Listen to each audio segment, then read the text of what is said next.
తెలంగాణలో ఫిరాయింపు ఆరోపణలు ఎదుర్కొంటున్న ఎమ్మెల్యేల వ్యవహారం కేసు కీలక దశకు చేరుకుంది. సుప్రీంకోర్టు ఆదేశాలతో ఇప్పటికే స్పీకర్ గడ్డం ప్రసాద్ 10 మంది ఎమ్మెల్యేలకు నోటీసులు ఇచ్చారు. స్పీకర్ నోటీసులకు 8 మంది ఎమ్మెల్యేలు సైతం వివరణ కూడా ఇచ్చారు. ఎమ్మెల్యేలు ఇచ్చిన వివరణ తర్వాత దసరా ముందు 4 ఎమ్మెల్యేలను పిటిషనర్లను క్రాస్ ఎగ్జామినేషన్ చేశారు. ఈ నేపథ్యంలో ఈ ఎపిసోడ్కు సంబంధించి తదుపరి విచారణ జరగనుందని సమాచారం. తెలంగాణ ఫిరాయింపు ఎమ్మెల్యేలపై అక్టోబర్ 31వ తేదీలోపు ఏదో ఒక నిర్ణయం తీసుకోవాలని సుప్రీంకోర్టు స్పీకర్కు గడువిచ్చింది.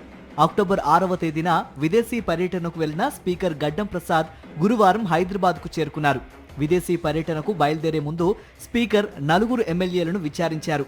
గత నెల 29న ఫిరాయింపు ఆరోపణలు ఎదుర్కొంటున్న ఎమ్మెల్యేల అడ్వకేట్లు పిటిషనర్లను క్రాస్ ఎగ్జామినేషన్ చేశారు. ఇక అక్టోబర్ 1వ తేదీన ఆరోపణలు ఎదుర్కొంటున్న ఎమ్మెల్యేలను పిటిషనర్ల తరపున న్యాయవాదులు క్రాస్ ఎగ్జామినేషన్ నిర్వహించారు. రాజేంద్రనగర్ ఎమ్మెల్యే ప్రకాష్ గౌడ్, చేవెళ్ల ఎమ్మెల్యే కాళ యాదయ్య, పటాన్ చెరువు ఎమ్మెల్యే గూడెం మహిపాల్ రెడ్డి, గద్వాల ఎమ్మెల్యే బండ్ల కృష్ణమోహన్ రెడ్డి ఈ 4 ఎమ్మెల్యేల విచారణలో మరో అడుగు ముందుకు పడనుంది.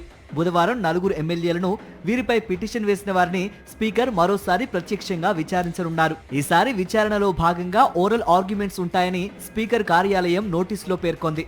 శుక్రవారం ఉదయం 11 గంటల నుండి సాయంత్రం 4 గంటల వరకు విచారణకు రమ్మని స్పీకర్ కార్యాలయం నుండి ఇరు వర్గాలకు నోటీసులు అందినట్లు సమాచారం.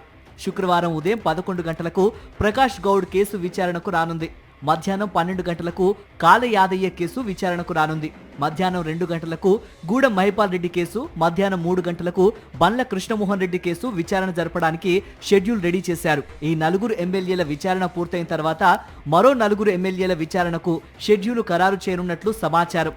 ఆరోపణలు ఎదుర్కొంటోన్న 10 మంది ఎమ్మెల్యేల్లో దానం నాగేందర్, కడియం శ్రీహరి ఇప్పటి వరకు అఫిడవిట్ దాఖలు చేయలేదు. అఫిడవిట్ దాఖలు చేసిన మిగతా 8 మంది ఎమ్మెల్యేల విచారణ పూర్తయిన తర్వాత దానం, కడియం విషయంలో స్పీకర్ ఎలాంటి నిర్ణయం తీసుకుంటారోనని రాజకీయ వర్గాలు ఆసక్తిగా ఎదురు చూస్తున్నాయి. ఎమ్మెల్యేల విచారణ నేపథ్యంలో ఈ నెల 24 నుంచి 31 వరకు అసెంబ్లీ పరిసరాల్లో ఆంక్షలు విధిస్తున్నట్లు స్పీకర్ కార్యాలయం పేర్కొంది.